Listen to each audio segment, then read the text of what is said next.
All right, well, good morning, everyone. For those who don't know me, I'm Mark Escamilla. I work here. I work for you all. For those of y'all that don't know me, thank you. You know I mean that. But thank you, Mark Escamilla, President, CEO of Del Mar College since 2008. Proud to be here to kick off another fall semester with my beloved team, my Del Mar College family. Thank you for all you do. It's going to be a great fall. As we kick off fall 2024, I want to continue with my gratitude. And I know it's a collective gratitude, and I know we don't all get to see each other.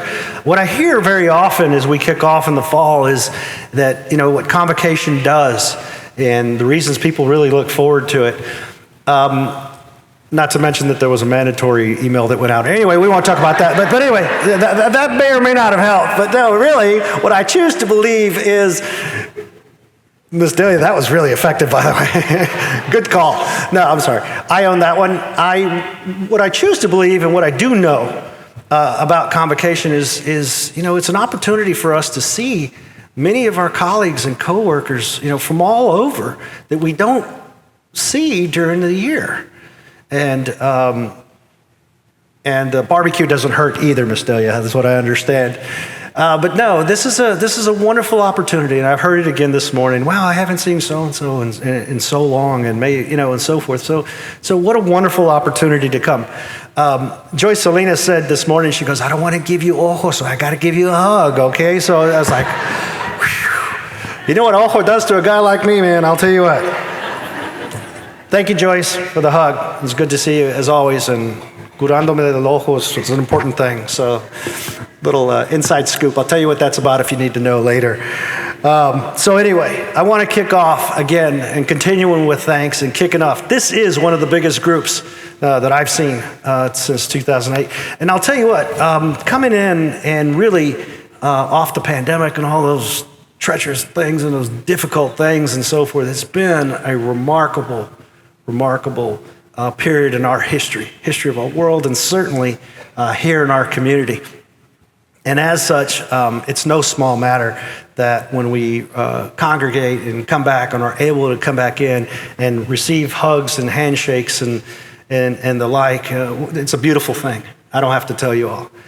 It's a little warm outside, doesn't quite feel like fall, but we want to celebrate being together over everything today, to get together and to serve the essence of why we're here. And I'm going to kick off with that note, the essence of why we're here. Our students and our student groups and so forth, being thankful for them, being thankful for this group, and for them to have the courage to come for those. I read it the other day. It was a faculty member on one of the social media outlets that talked about us being that opportunity for the second, third, and even fourth chances, fifth chances, Mark Escamilla, 1980 something, those kinds of things. The students who have the wherewithal to come despite or in spite of all the things that they have to overcome and are here to advance themselves, their families, and so forth. I want to begin by thanking them. I know many of them are not here, and that's not the purpose of today necessarily, but I want to remind us all of the gratitude that we should carry with us, that I know we carry with us in our DNA as part of the Del Mar College family for our students.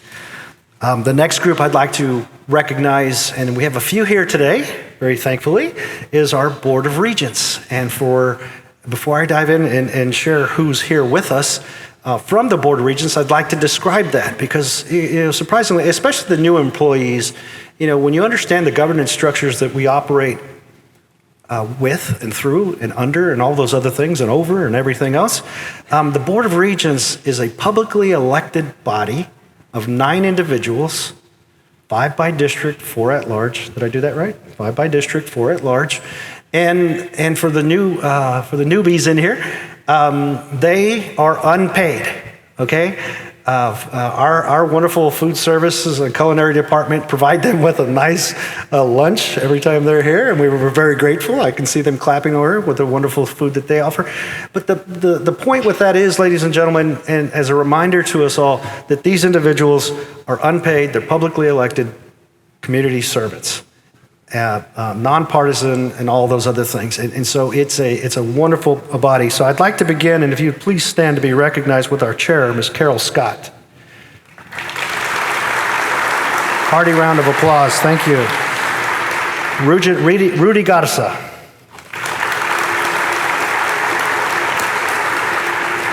Regent Dr. Anantha Babali. And last but certainly not least, Regent David Loeb. Another group that I'd like to recognize this morning is another group of servants that are elected, not elected, but selected and opting in of their own time. And that's the leadership this morning, representing the leadership of the Del Mar College Foundation Board of Trustees. That is another huge deal. And there'll be more information this year coming out about the amount of money that has been brought into the district. And what I understand from Matthew is that we are slated and headed for an all-time high number of dollars to be pushed out to our students in the form of scholarships. That's a big deal with our foundation. But it doesn't happen accidentally. And so we have with us today our current chair of the Board of Foundation Board of Trustees, Ms. Sandra Alvarez. Would you please stand, Sandra?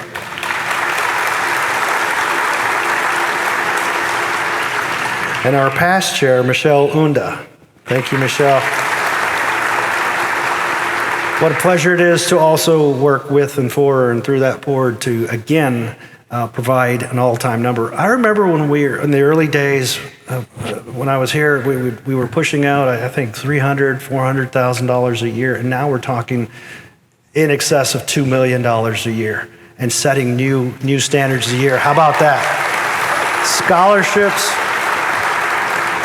Scholarships for our students. It's a wonderful, wonderful thing. And it is the lifeblood of their opportunity to be a part of the curriculum here. To all of you all, is that a Texas term? All you all? That's a multiple. So for all the employees collectively, I refer to you all as the Del Mar College family. I've learned over the years the importance of that term, referring to us as family. Jerry Guzman Jr. just newly joined us. You'll learn that term. Where are you, Jerry? I saw you a minute ago. Where's your hand? There you are back there. Thank you. You'll see what I mean. All right, you'll see what I mean. Fresh Longhorn right in and out of graduation is joining us in the library over there. His dad. Round of applause for my friend Jerry. You'll see what I mean. I'm able to say this. I'm family. Little Jerry, because Big Jerry and I his daddy and I go way back with Billy Bob Long and a few others in the old neighborhood in South Park and so forth. But welcome to the family, because I mean that. You'll see what I mean.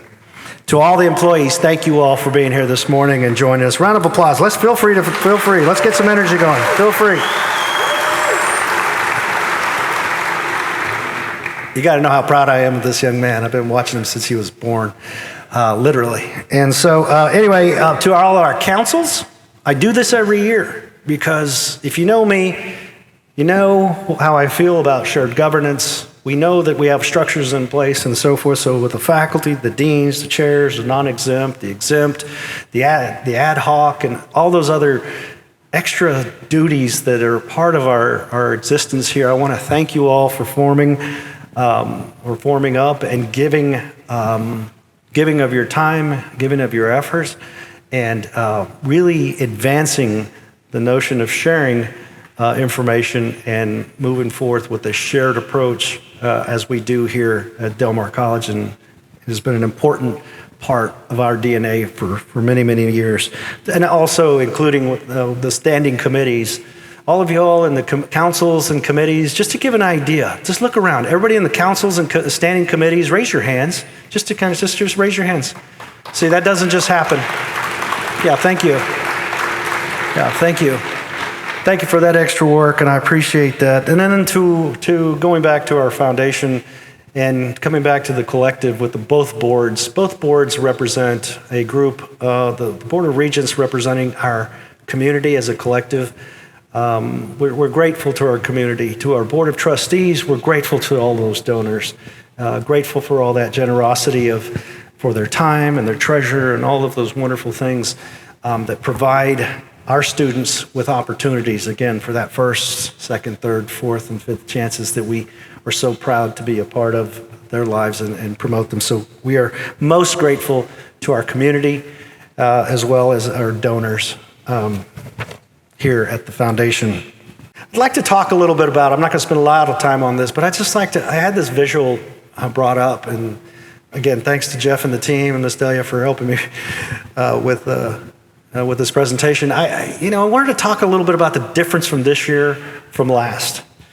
Last year, we were coming in off a legislative session, and we were moving into a period of time in our history that was like no other in terms of the amount of support and the like from the leadership. And then we ran into this wall, it seems, with the local issue. I'm getting the nods. Y'all know what I'm talking about. And it kind of stunned us. No, it didn't kind of stun us. It stunned us. It stopped us. It stopped us almost in some ways in our tracks. And so what I'd like to talk about today, and I wanted to share with y'all, is this year is an opportunity for a reset. I feel very, very differently, not only because of the amount of energy that's in the room this morning and so forth, but the amount of energy that we're kicking off. Working together with the regents on a daily basis like I do, and then working with you all in the trenches, so to speak, and here at the college. It's been a remarkable change of events. We've gotten through some difficult things, some very, very difficult things. So this reset, stop, that feeling that you felt last year should be going away. This year is an opportunity to go with the full throttle, if you will. That's a boat. That's me wanting to be in my boat right now, right? That's the gas there. So sorry, but just want you all to know that this is the chance for a reset, and the opportunity to go full force with this semester is our opportunity. There's nothing stopping us, and I've got to tout our Board of Regents. They are behind us 100%, and you all need to know that this fall is going to be an exceptional year. The reset to the positive. That's what I wanted to kick us off with. That's more of the short term that I've just talked about. Part of what I wanted to talk about next is our new roadmap, blueprint for the next 5 years and the importance of it. You're going to hear about this one more than you have in previous years. And at some point, and I'm going to show you a video here, but I want to talk about it and the importance of it. If you picked up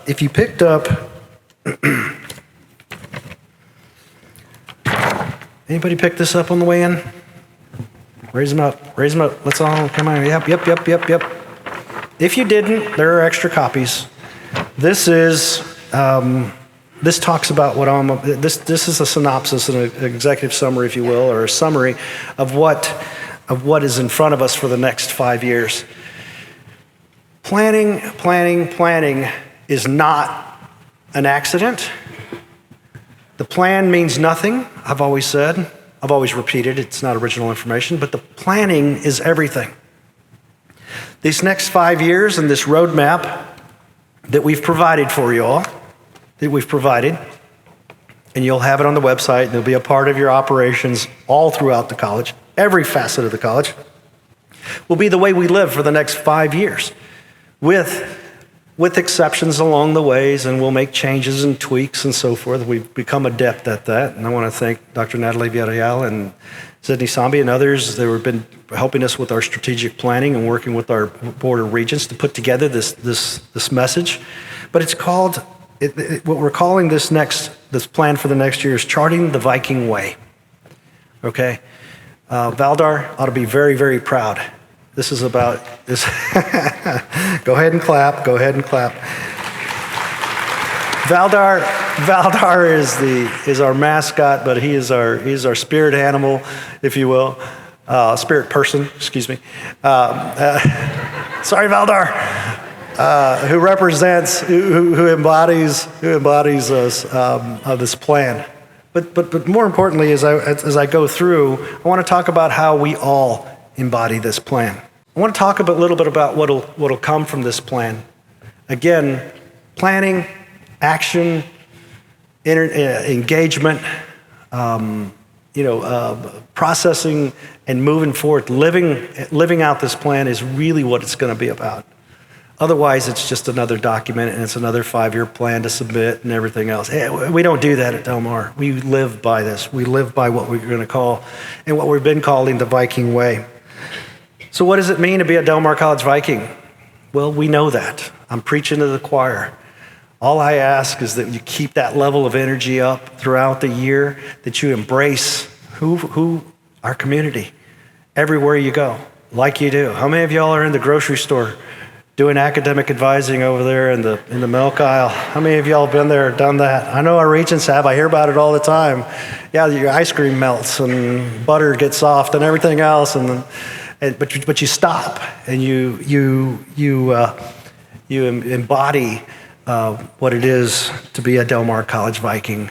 I know you all know that. We need to feel that energy out in the community on a go-forth basis. Certainly as those students are coming in, that Viking way needs to be a hand on the shoulder maybe. Maybe it's not. Maybe it's a don't touch me, just talk to me, engagement. Y'all know how to engage. Y'all know what I'm talking about. That engagement, no matter at what level, is the Del Mar College way. So let me talk a little bit about how this plan has developed. You all have been engaged. Raise your hand if you were part of the planning process to develop this document. Who were in the committees and all? If you were surveyed, if you were anything to do with the plan. All right. Some good number, and it's not easy. It's not easy to do that, but I'm going to ask that you begin to put your hands on this thing. Begin to put your hands on it and develop it. But I do know there were hundreds of people involved as we put this document together to begin putting our ethos on paper and so forth, so that we could espouse those values. It's a culture. We call it a culture of care. I know it's a culture of love. I know it's a culture of what I was talking about earlier. It's about engaging those individuals, and it's also about putting the resources behind all of this. The Board of Regents are helping me on a day-to-day basis. They ask me all the time, what does the college need? What does the college need, and how do we get there, and how can we afford the things that are necessary? It's about aligning those resources with this culture. It's about doing things for students like we've never done them before, or maybe even better than we've done them before, because what we've done is pretty solid, especially given the time and the history that we've gone through. It's about making Del Mar College the absolute best place, not only to work and live, but to provide that nest. I always call it that nest for our students. That's what the Viking way is about. And we're going to be pushing this message out. We're going to be using it. And I hope you all begin to, if you haven't already, or if you've been doing it for 30 years, if you've been saying the Viking way, or whatever the case may be, because I know we're all at different places in our careers here, I'm going to ask that we project that we carry that with us, that we engage our students and that they feel us, that they understand us, whether we connect emotionally or with a hug, if that need be the case, that the Viking way become a moniker, if you will, a phrase that we live out. There's 3 pillars. There's a triad of 3 pillars that we're going to use in this plan.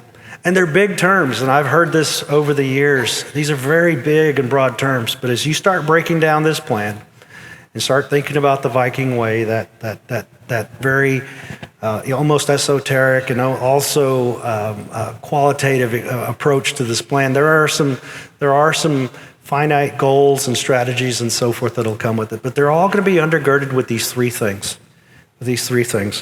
And the first one is going to be the hardest one, because it's always the hardest thing to do, even when you think you're doing it to the fullest. I don't need to say it. Y'all can see it up there. Communication. How do we get there? How are we communicating internally as well as externally? I'll dare say that the way we're doing that and the way we're going to do that is going to be through doing what we do every day, getting together every day, humbling ourselves for the sake of our students, because that's what it takes to really, empathize and get into the boots of these these individuals who are coming in here with some of the most difficult circumstances. Not all of them, I understand that, but communication. How are we better communicating with each other so that we're communicating with and for those students? The next one is going to be elevate. Elevate seems aspirational and so forth, but it's about raising that standard. It's about that energy that I was just talking about. It's about that energy that I was talking about, that it's necessary for us to take it to that next level. If your ice cream melts in the grocery store, take it back, put it in the aisle, and get a fresh batch of half gallon. Take the time. Do what it takes. Believe me, I carry my own caseload every semester. You can ask Gracie, Patricia.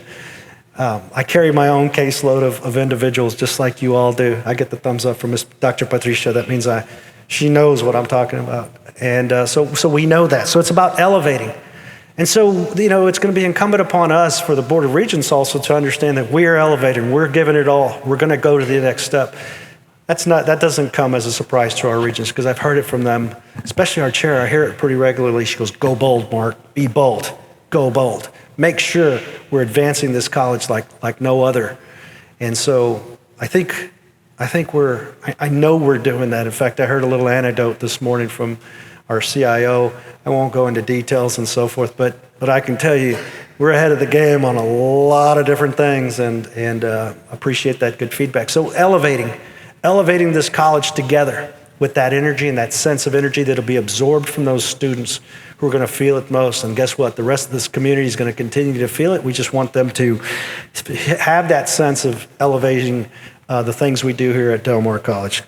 Cultivate the work that it takes to cultivate everything that we do here, from our internal relationships and developing those concepts of shared governance and going, looking at each other and looking at the different facets of the curriculum, if you will, the facets of the services that are offered here, and not being siloed, not allowing those silos to not let us cultivate information and so forth from each other.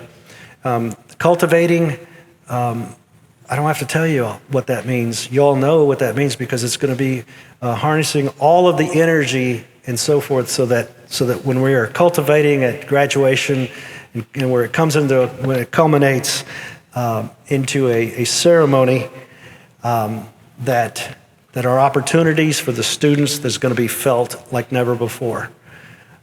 Side note, just as an example, for the teams that were working here, faculty, staff, everyone who's been working here on the Saturdays, this past few Saturdays, we had 300 students this past, and then 300 plus the Saturday before. That's cultivating.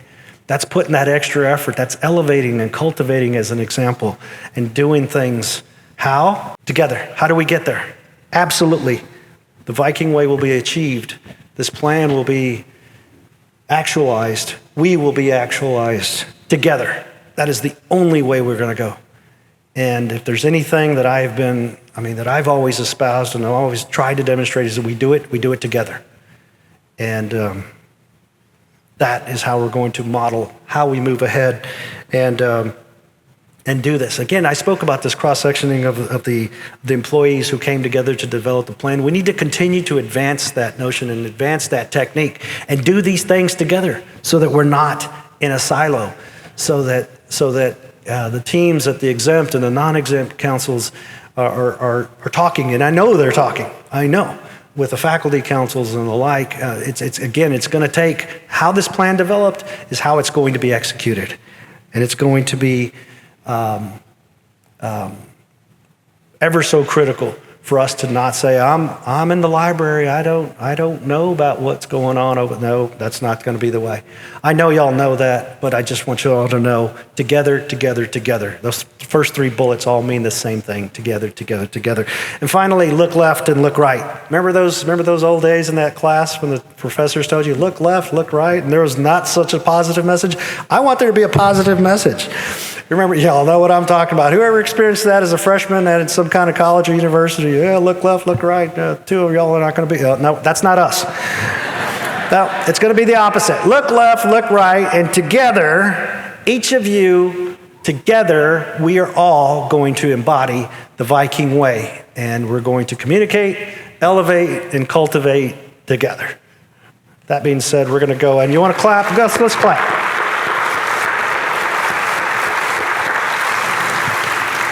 We have a little video that we're going to play before I get into some more mundane stuff. So let's watch this video.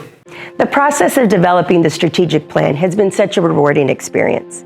As we began developing the goals and the key performance indicators, we quickly realized that there's a key element that's going to help Del Mar College move us into the future, and that is you. That is us, the people here at Del Mar College. Now, as we were looking at the values that we really wanted to move forward over the next few years and prioritize, we quickly learned that every time we were talking about an individual, a person who works hard every day here at the college. So I had the opportunity to interview several individuals that the Strategic Planning Committee identified as people who chart the Viking way every day. They work hard, they're passionate about what they do, they're passionate about moving the college forward. Take a look. My favorite thing about working here is that I get to be the person at somebody's front door that gets to welcome you in, make sure that you feel like you belong here. I really appreciate the fact that I get to be a part of making other people's dreams come true. I know that our students have so many things going on in their lives, so many things that are uncertain. I really want them to kind of learn the material to gain an appreciation for events that took place in the past, because people that we're studying, whether it's in 1924 or 1824 or 1024, are people just like them. Had the same goals, same aspirations, same concerns as well. Technologically, there's going to be a huge difference, but a lot of those kind of core issues, core concerns are still there yet. No less so in the 21st century than it was back in the 18th or 19th. Whether it is assistance with tuition, assistance with a book, a pat on the back, or whatever assistance these students need. They need counseling, they just need somebody to talk to, and it can be overwhelming at times for these students. So I can relate. Again, you just have to have empathy for these students, because I truly believe that at one time or another, we have all been there. Sonny brought me on as a former student. I've seen myself doing the same. Some of the students that I met and made connections with when I was like an adjunct or part-time are now working for me in the welding program. So we've kind of managed to set sort of a tradition to grow the program and to make it the best program in the area. Hopefully we can make our program, a legacy as well. I want Del Mar to do for you what it's done for me. It gave me my first job. It led me off to get my bachelor's degree, my master's degree. I like our idea about, finding your dream or fulfilling your dream, because it's true. It's about you start off with a thought that becomes into what you dream of doing, and then, Del Mar helps make it a reality. Well, I feel we have so many examples of people that embody all of these values. But I think when I think about everyone's role, no matter what it is at the college, is really to make sure our students succeed in what they're endeavoring to do. And so I'm honored to have that opportunity to represent this core value, but I hope it really gets people to think about how they fit into those values as well, and what actions they can put in place to make sure that they're really embodying the spirit of those values.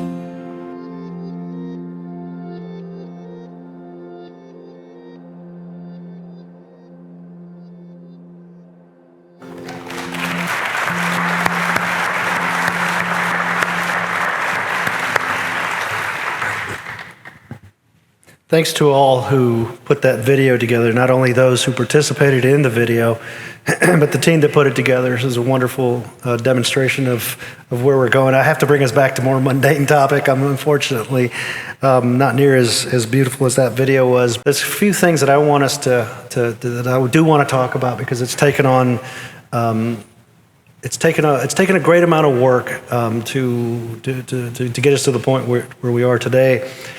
It has to do with some legislation that came in off the 88th legislation, and at the same time, we're working on our second year now, actually. This piece of legislation that we call House Bill 8 and so forth, that has now moved Texas community colleges to a performance-based performance-based scenario to the 95th percentile. Is something that's very, very serious, and I wanted to kind of dispel some things that are out there, or at least from my perspective, all the while knowing that this is a piece of legislation that as we go forth in the second year and preparing for the 89th legislation, we have an opportunity to fix some things, tie up loose ends, tie up some things, and do some things that we know need to be done to complete this legislation. These things have some very specifics about them. A couple comments that I've received that I'm very grateful for, by the way. I'm not afraid. If there's one thing I've learned over the years here, I'm not afraid of any topic you bring towards me, I promise.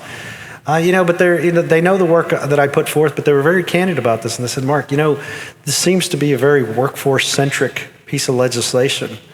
And I said, to a degree, I agree. I understand and I agree with that notion. However, it's about funding for community colleges, the entire curriculum like never before. Yes, guilty. I was chosen as being a subcommittee person of the commission for that. But like I tell everybody, and like we say over and over and over, every aspect of every program that we have here at Del Mar College, and every program that we set up is about preparing for the workforce. As an example, I tell everybody wherever I go, whatever group I'm talking to, raise your hand if you woke up and went to work this morning. Well, congratulations, you're part of the workforce, aren't you? It doesn't matter. I say that in front of elected officials who have other full-time jobs and are publicly elected individuals, as well as individuals throughout the community and so forth. So that workforce-centric piece, I understand why you feel that way and stuff, but you got to know that this piece of legislation was put out for the entirety of the university transfer, as well as the technical and the continuing technical parts of our curriculum on both the credit and the CE side. So just dispelling a little bit about that. And the other thing is too, outcomes based. Basically, if you're not careful, and we were, could be a very money-driven conversation, about the dollars. Well, I would argue that contact hours before this was the same thing. And so but I would also say is that myself and Carol Scott was on the commission with me, or I with her. She precedes me, she's my boss, right? That I with her and others, community college leaders throughout the state, not only represented elected officials, but all the 50 colleges, were there to protect against that very thought, that very notion. So I wanted to talk a little bit about it and say two big things, and I'll wrap this up. One, we've got another legislative session coming. We're getting ready. I've been selected. That's what happens when you don't go to the meeting, right? You get selected. I was selected to serve on a subcommittee for post-review of HB 8 going into this legislative session. But the other piece really is about, we're watching this. We were not going to let this get away from us. We're working very closely with the elected officials in Austin to make sure this piece of legislation continues to help us and not hurt anyone along the way. Still a lot of loose ends that we're going to have to work on. So stay tuned. We'll be having Community College Day in February, as we typically do on the coldest day of the month, I'm sure, as it usually is historically. If you've been with us, Ms. Beverly, you've been out there freezing with us and the students, you know how that happens. We'll be ready for another Community College Day coming up at this next legislative session, which will be the 89th. And so we're looking forward to that. Another bit of business that I'm going to take on is this very important message that we have all got to deal with, and we have done an absolutely stunning job. And I know the regents have been very proud of the work we've done, because we've done this together, because it takes all facets, takes all of our time. But I wanted to, and I'm talking about the reaffirmation of accreditation, okay, otherwise known as SACS, COC, all these other things. We've got the 5-year report coming up, as well as the decennial in a few short years right after that. And so we need to get ready for that. That has already been a level of excellence that we have demonstrated. When you are able to demonstrate the level of excellence that we have, by way of our regional accrediting body, we become a standard. And so the bar is up, because I know Dr. Sambi and many others. I mean, I know Lucy James is here. How many of y'all, I think I should see a lot of hands on this one. How many of y'all been a part of this process? Accreditation process. Yeah, okay, get ready.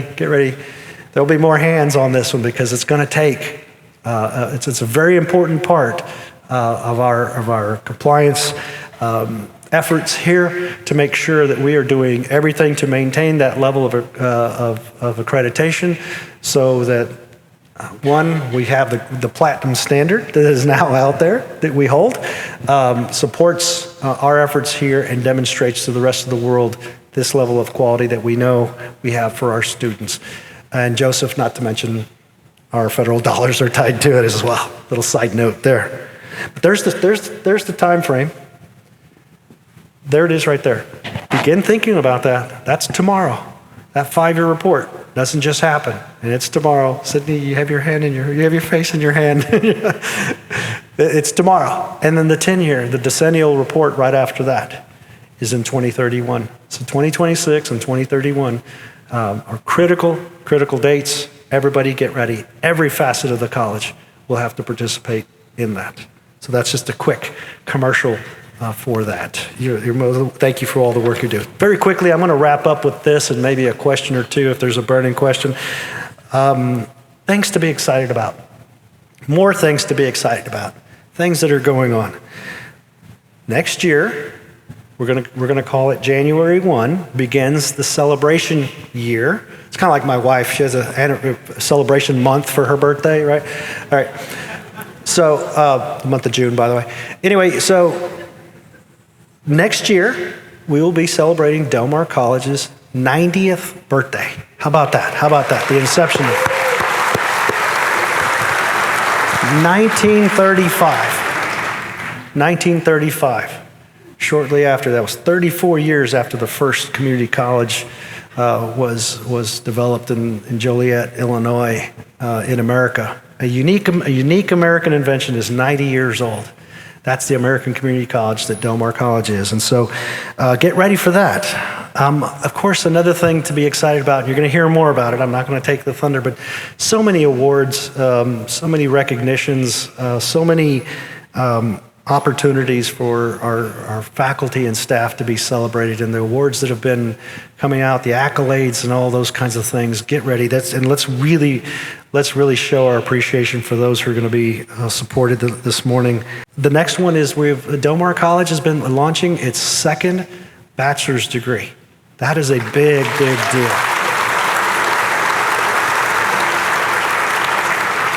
Now, the Bachelor's of Applied Science and OML, Organizational Management and Leadership, is another critical piece of the curriculum. It's another opportunity. And already we're seeing lines, if I'm not mistaken, I'm getting the nods there, Davis, and others, for people that are looking for this opportunity. And these are primarily for people on the technical workforce side to get that opportunity to earn that Bachelor's of Applied Science. That's a big deal. And thank you to the Regents again for approving that and supporting us on that critical piece, and another one of those crown jewels here at the college. And quickly, just a little bit about buildings. I didn't want to make too much about the buildings and so forth, about the construction, but sure is nice to have space and to have that new space. Memorial Classroom building has been almost done. It's being refurbished and so forth, and many of us are going to go back to from once we started. So I'm I and many other staff and administrators are going to go back and refill that building, and I'm looking forward to that. The White Library, if you haven't seen it, get ready for that. It's going to be like no other building around. I have a lot of stories about that. I'll save it for the grand opening about where the concepts came from, and it came from the students. How it developed the way it did. So stay tuned. I can't wait to share those. Viking Hall, otherwise known as Old Music. That's got all kinds of innuendo there, but it's the Viking Hall is almost done, as well as the Del Mar College Police Station. Yay, police station. We all have to have a police station, so it's all about safety and so forth. So we finally got that one off and running and so forth, and so public safety and keeping it at the top of our priority was very, very important. So there's these buildings that are coming online, and I can't wait for y'all to see them, and I can't wait to show them off with y'all. I mentioned this earlier. It's not just the awards that employees are achieving and so forth, but to all the committees, there's a lot of state work going on, state, national, regional accreditation, as well as programmatic accreditation, and all that work. We know that we are not missing that, but we are excited to talk about it, because that's how Del Mar College keeps a foot in the door, so to speak, and keeps us not only relevant, but keeps us abreast of everything that's going on in the state, so that we don't fall behind on certain things, Ali, like the story you were telling me. But thanks to all of you all who are participating in all facets of the college operations, including those extra trips to Austin, San Antonio, Houston, around the world, and wherever you go. We appreciate all of that. This concludes my remarks this morning. Are there any burning questions? And I'm only going to be able to take one or two. Good. Okay, stop. Okay, nobody. Okay, no. Okay, questions over. We're done. That's it. How about a round of applause?